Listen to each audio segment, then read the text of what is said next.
Hello, on se retrouve aujourd'hui pour une nouvelle vidéo. Alors je sais que normalement vous avez vu sur quoi portait cette vidéo dans le titre, mais j'ai quand même envie de vous montrer ce petit t-shirt que j'avais pensé comme un indice sur la thématique de cette vidéo. Voilà, c'est chose faite. Donc on va parler aujourd'hui de 3 livres sur Frida Kahlo. Alors Frida Kahlo, vous la connaissez sans doute, c'est cette artiste mexicaine que l'on voit beaucoup en ce moment et depuis 3-4 ans je dirais. J'ai l'impression qu'elle est vraiment redécouverte, ou alors peut-être que c'est moi qui m'y intéresse davantage, mais je pense pas. Par exemple, je sais qu'il y avait une exposition sur elle l'an dernier à Paris. Je n'ai pas pu y aller, il n'y a plus de place, mais bon, c'est pas grave. Donc, enfin voilà, j'ai aussi vu quelques livres qui sont parus récemment. D'ailleurs, les livres que je vais vous présenter là ont tous moins de 3-4 ans. Donc voilà, j'ai vraiment l'intérêt qu'il y ait un réel renouveau, un réel nouveau engouement pour cette peintre dont moi j'aime beaucoup le style. Voilà. Alors donc je vais sélectionner 3 livres très différents, comme ça vous pourrez vraiment voir ce qui vous convient le mieux, ce qui vous dit le plus. Je sais pas trop par lequel commencer. Je vais peut-être commencer par celui que j'ai lu il y a le plus longtemps. Donc c'est Rien n'est noir de Claire Berest, je sais pas comment on dit. Très joli prénom, ceci dit, sachez prononcer, ça va. Alors, c'est un livre que j'avais lu dans le cadre du Grand Prix des lectrices Elle, qui est un prix en fait organisé par le magazine Elle. Il y a une centaine de jurés féminines qui vont en fait élire un livre dans une catégorie essai, une catégorie policier et une catégorie roman. Voilà, donc chaque mois on a des livres à lire et on les note et à la fin, eh bien, les 3 gagnants sont désignés. Ce livre-là, c'est celui que j'ai dû lire dans la catégorie roman et il faisait vraiment partie de mes livres préférés. C'était la première fois que je lisais un livre sur Frida Kahlo. Alors vous verrez, il est divisé en plusieurs parties selon les couleurs. Jaune, rouge, je crois qu'il y a du bleu aussi me semble-t-il, peut-être au tout début. Laissez-moi vérifier. Bleu. Donc voilà. Et donc l'autrice va raconter un petit peu la vie de Frida Kahlo et notamment sa relation avec son grand amour Diego Rivera, qui est aussi un peintre et qui était d'ailleurs un peintre bien plus connu que Frida à l'époque. Ce qui est assez amusant puisque aujourd'hui on aurait tendance à dire qu'il est le compagnon de Frida, alors que bon, il y a quelques décennies c'était plutôt Frida qui était la compagne de Diego Rivera. Mais voilà, ça fait partie des évolutions. Donc on va suivre un petit peu cette histoire d'amour, suivre un peu leur relation qui est très tumultueuse, qui est une relation très libre, qui n'est pas vraiment une relation, comment je pourrais qualifier ça, classique. Voilà, je sais pas si c'est le bon terme, mais j'espère que vous comprenez l'idée. Alors c'est un roman, comme je vous ai dit, que j'avais beaucoup aimé. Je trouve qu'on suit bien l'évolution de Frida, qui passe du coup de la jeune étudiante, de la jeune aspirante peintre qui regarde Diego avec des grands yeux en rêvant, à celle de peintre torturé, mais peintre aussi accompli. Donc voilà, je pense que c'est un livre vraiment pas mal pour commencer. Je vais peut-être enchaîner du coup avec celui qui lui ressemble le plus, je trouve, même si c'est amené différemment. C'est celui que j'ai lu il y a quelques semaines. Ça s'appelle Une passion mélancolique selon Frida Kahlo par Christine Frérot. Voilà, je vous montre. Comme je vous dis, Frida Kahlo, on aime, on n'aime pas. Hein. C'est vraiment un style particulier. C'est l'un de ses tableaux en fait. Et donc c'est de la maison d'édition Atelier Dougier. Celui-là c'était Stock.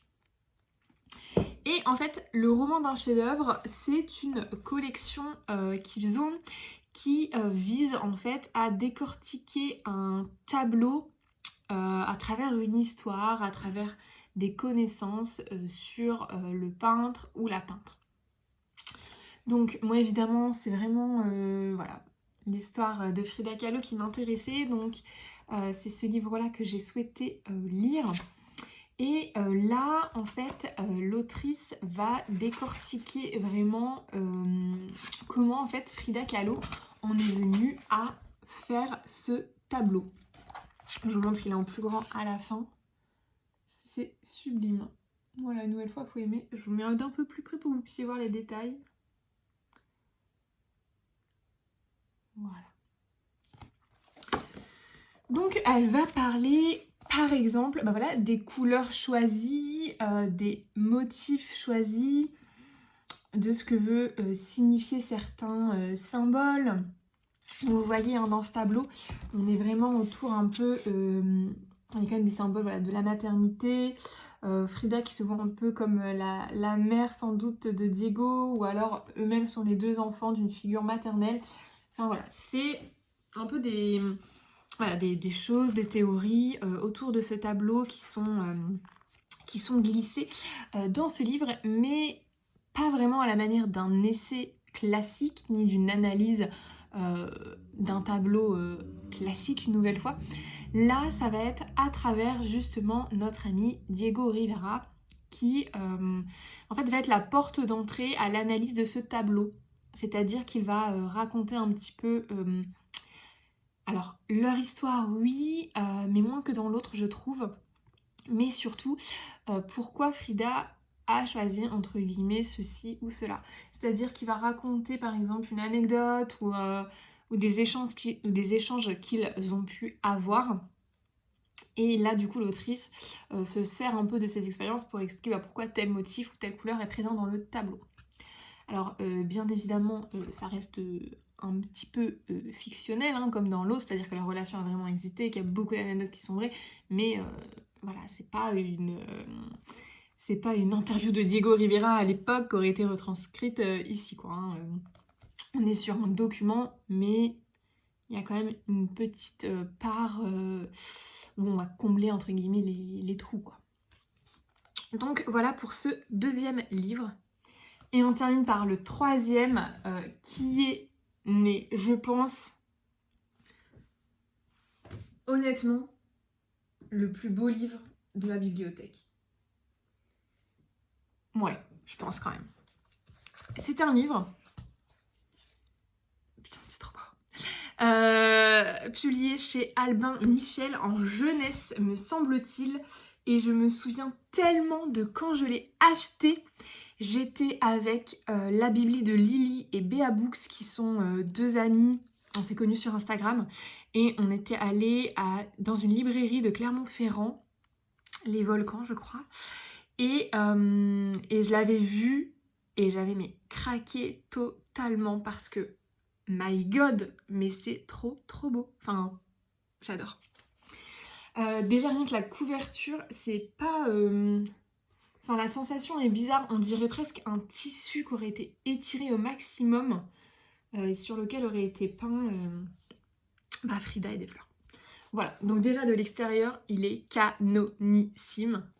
Mais alors, l'intérieur, mes amis, je vais vous montrer une ou deux planches pour pas vous spoiler, parce que y a rien de pire que d'ouvrir un livre dont on a déjà tout vu, je trouve.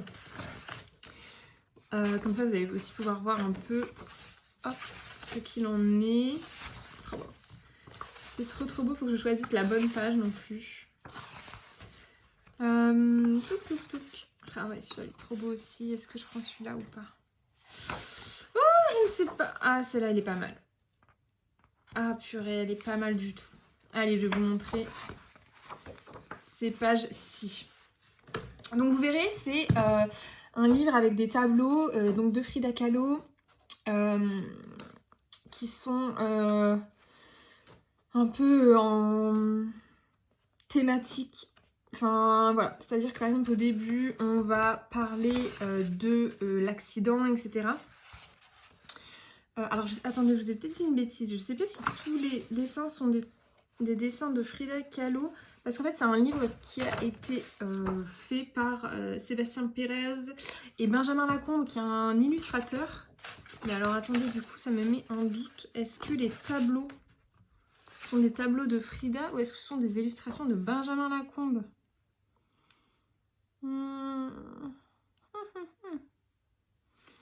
J'ai un doute. J'ai un doute. Non, mais écoutez, j'ai l'impression que ce sont des illustrations de Benjamin Lacombe.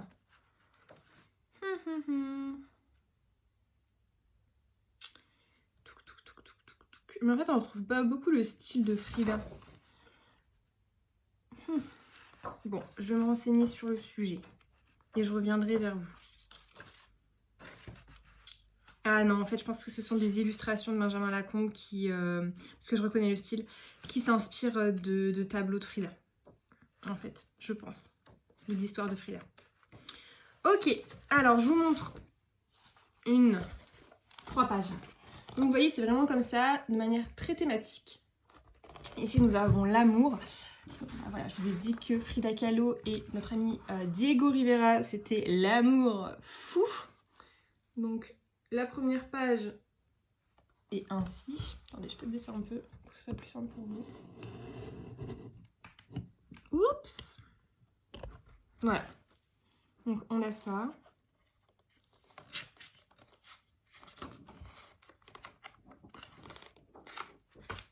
On a ça.